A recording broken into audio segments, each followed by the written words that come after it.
Evandro, eu sei que o gasto de energia deve ser um absurdo. Vale mesmo a pena trabalhar com fusem? Se você também tem essa dúvida a respeito do gasto de energia, seja envolvendo forno de alta temperatura ou até mesmo micro-ondas dentro da vidrofusão, fica aqui nesse vídeo até o final que eu tenho certeza que isso vai ser muito bem esclarecido. Então seja muito bem-vindo ao nosso canal. Aqui nós te mostramos como que é possível transformar garrafas de vidro em peças variadas utilizando a técnica da vidrofusão. Eu sou Evandro Damasceno e essa é uma dúvida a respeito do gasto de energia que é muito comum, principalmente entre as pessoas que estão tendo os seus primeiros contatos com essa técnica agora. E eu sei que muitos de vocês chegaram aqui no canal após verem essa publicação que eu fiz, seja no Instagram, TikTok ou até mesmo aqui no YouTube. Como você pode ver, essa daqui é uma peça um pouco diferente, feita através da vidrofusão, onde para que ela pudesse adquirir esse formato aqui, eu tive que utilizar um forno de alta temperatura. E diga-se de passagem, pessoal, esse forno de alta temperatura que vocês estão vendo aqui nesse vídeo, eu utilizo ele com muita tranquilidade aqui na minha própria casa. Inclusive, ele fica aqui atrás dessa parede. Ele e mais dois fornos de alta temperatura. Eu vou mostrar eles aqui no decorrer desse vídeo, mas a questão primordial aqui é que um forno de alta temperatura ou forno de infusão, como é mais conhecido dentro da vidrofusão, não é uma ferramenta que consome horrores de energia. E é claro, pessoal, que aqui eu não estou pegando todos os fornos e colocando no mesmo pacote. A gente tem que entender que para cada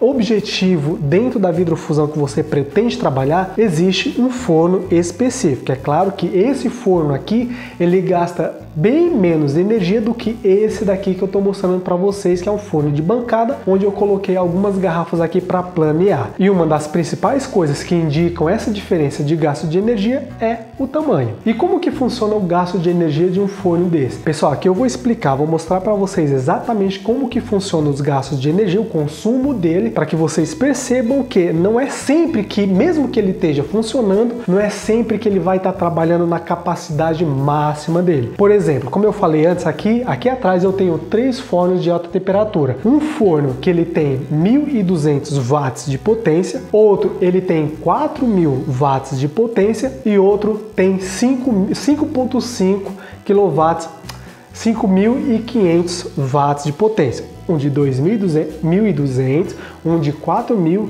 e um de 5.500. Eu vou mostrar exatamente o consumo de energia desse de 5.500 watts, que é o maior que eu tenho aqui em casa, para que vocês percebam que não é tão assustador assim quanto a maioria das pessoas imagina. Veja só. Bom, pessoal, esse daqui, como eu falei, é o forno maior que eu tenho. Ele tem 5.5 kW de potência. No vídeo eu falei 5.5 kW, depois 5.500 watts, mas dá na mesma. Aqui eu tenho a temperatura ambiente do forno e aqui a temperatura programada. Eu posso brincar aqui no painel com a temperatura programada e escolher a temperatura que eu quiser, desde que ela esteja dentro dos limites do forno. Então eu vou colocar aqui uma temperatura só a título didático, só para vocês entenderem que o forno ele não funciona 100% com 100% da capacidade dele em todo o tempo que ele está ligado. Então eu vou colocar aqui somente 100 graus para vocês verem, tá? Aqui eu tenho os graus, aqui que marca a potência da resistência. Como ele está desligado, ele está em 0% da potência. Então eu venho aqui, ligo o forno, olha só, 100% da potência dele. Então provavelmente ele vai funcionar. Esse aqui funciona como se fosse um microcomputador, o cérebro do forno. Não, cérebro não, o cérebro do forno é você. Ele funciona como um microcomputador que você coloca toda a tua ideia, o ciclo de queima, o ciclo de cozedura que você quer executar nele, e aí pede para ele fazer o ciclo para você. Nesse caso aqui ele está funcionando, ó, em 100% da potência dele até chegar em 100 graus. Depois que chegar em 100 graus, o forno ele está programado aqui para ficar 22 minutos em 100 graus. Eu vou baixar aqui um pouco, vou deixar um minutinho só para vocês verem como que o controlador vai agir depois que o forno chegar nos 100 graus. Eu vou pausar aqui o vídeo e já eu volto com vocês. Ó, pessoal, voltando aqui, tá quase chegando em 100 graus. Olha só, o que eu quero mostrar para vocês é aqui, ó, 100% da potência dele. Ou seja, aqui ele está consumindo os 5,5 kW de potência dele. Então, à medida que o forno ele se aproxima da temperatura, olha só, a potência dele vai diminuindo justamente para ele poder manter o controle de temperatura dele. Chegou em 0, chegou em 100 aqui, ele vai desligar. Olha só, o que sinaliza que ele não está enviando energia para a resistência é a luzinha apagada aqui. Porém, o controlador ainda está ligado. Esse SP aqui indica que o controlador ainda vai ligar. Aqui você pode ver 3 minutos, porque eu tinha colocado 1 minuto antes, mas eu acreditei que a explicação ia demorar mais que 1 minuto, e aí coloquei mais 2 minutos só para mim não perder o time aqui. Então olha só, o forno está desligado, porém o controlador dele aqui ainda está funcionando. Se porventura a temperatura baixar para os 100 graus, que é a temperatura que eu determinei, que eu pedi para o forno subir, ele vai ligar novamente. Então, ó, vou abrir aqui um pouco ele. Olha só, vou fixar aqui o celular exatamente no painel para que a gente não perca nenhum lance. Tá meio quente. Eu acho que não foi uma ideia muito bacana, não, ter feito isso. Mas enfim. Tá meio quente aqui, pessoal. Se vocês estiverem gostando desse conteúdo aqui, aproveitar que eu tô falando com vocês de forma mais informal, deixa o like aí, se inscreve no canal caso você ainda não seja inscrito. Olha só. Novamente, ó, passou dos 101 graus. Ele vai diminuir na potência até que desliga. Se, novamente, eu tentar aqui, ó, deixar na potência dele, vou levantar novamente aqui a tampa do forno para a temperatura cair, e aí vocês vão observando, ó, como que ele começa a funcionar, quando ele começa a funcionar. Olha lá. Tá indo. Ligou o forno.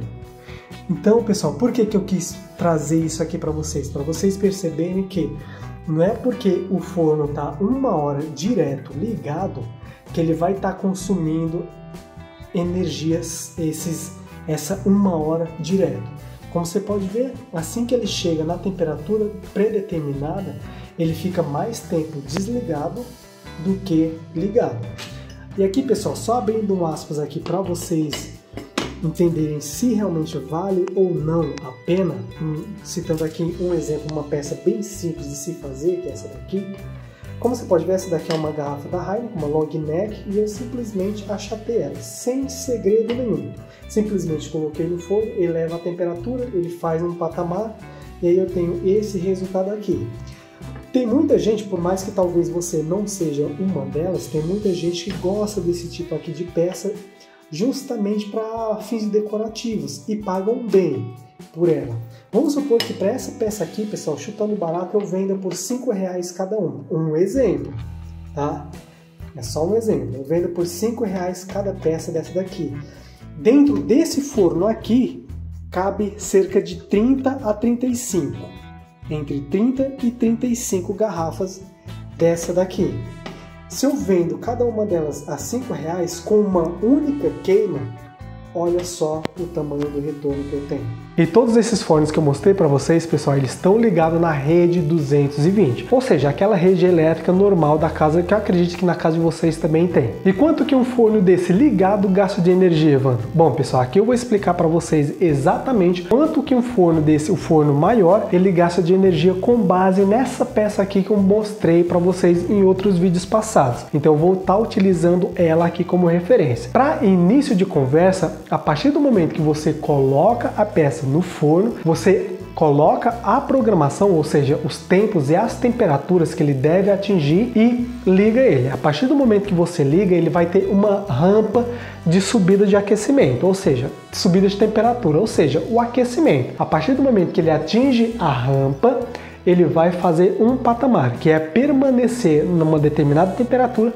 na temperatura que eu escolhi por um determinado tempo e aí depois ele automaticamente desliga. Nesse caso aqui, eu elevei a temperatura até 800 graus e mantive um patamar de 20 minutos. Ele demorou para chegar nos 800 graus 50 minutos, permanecendo depois por mais 20 minutos até que fizesse uma fusão parcial. E isso, pessoal, com base na minha conta de energia, a concessionária que administra, que é a cidade onde eu moro, eu gastei em média esse tempo que ele ficou ligado, supondo que ele trabalhou em 100% de sua potência, eu gastei cerca de R$ 7,20. Pessoal, eu sei que para muitas pessoas pode ser um valor, sei lá, talvez alto, para outros pode ser um valor insignificante, mas só essa peça aqui para deixar ela plana foram gastos R$ 7,20. E aí vem a segunda etapa, que é moldar a peça. Então eu levo novamente a peça para o forno e adiciono uma nova programação. Nesse caso aqui, eu elevo a temperatura até 680 graus, meado de 680 graus, e deixo por cerca de 1 minuto somente. Isso até a peça moldar no meu molde. Então, para que o forno chegasse a 680, ele demorou cerca de 30 minutos. E nessa segunda queima foram gastos cerca de R$ 3,25. Somando as duas queimas, tanto a de fusão quanto a de termoformação, só de energia elétrica eu gastei cerca de R$ 10,45 para criar essa peça. Pessoal, R$ 10,45 de energia elétrica. Lembrando que de matéria-prima eu não investi em nada porque eu utilizo garrafa de vidro na grande maioria das peças que eu crio. De pigmento eu também não utilizei nada porque eu não utilizei pigmento nessa peça. O único investimento que eu realmente tive, investimento real, foi de energia. Ah, Evandro, e água para lavar a garrafa? Pessoal, água, eu utilizo aqui água de reuso da máquina de lavar, então também não gastei nada porque eu já estou reutilizando água que ia pro ralo mesmo. Então, ao todo, essa peça me custou R$ 10,45 de investimento. Supondo que eu vendesse essa peça por somente R$ 80, olha só a margem de lucro que eu teria com uma única peça. Fora o fato que eu posso facilmente, nas duas queimas, tanto na primeira de fusão quanto na segunda de termoformação, aproveitar o espaço livre do forno, seja para criar peças menores ou também para moldar outras peças. Dessa forma, meu lucro, pensando aqui na geração de renda, tende a ser melhor com um único gasto de R$ 10,45. Agora, voltando aqui à pergunta inicial, Evandro, será que realmente vale a pena? Pessoal, na minha opinião, não sei se é porque eu já trabalho com isso há mais de 16 anos, quase 17 anos, na minha opinião, vale muito a pena, desde que você saiba, pensando aqui na questão financeira, você saiba realmente o que você está fazendo e para quem você está fazendo. Dessa forma, o retorno financeiro tende a ser, na minha opinião, muito satisfatório. Se você gostou desse conteúdo que eu trouxe aqui para você, deixe seu like, se inscreve no canal que isso ajuda a gente bastante. E caso você queira aprender a criar bijuterias utilizando seu próprio micro-ondas, pensando também na questão financeira, vou deixar o link aqui do Bijuteria de Valor aqui na descrição. Aqui quem falou foi Evandro Damasceno e nos vemos no próximo vídeo. Grande abraço, valeu!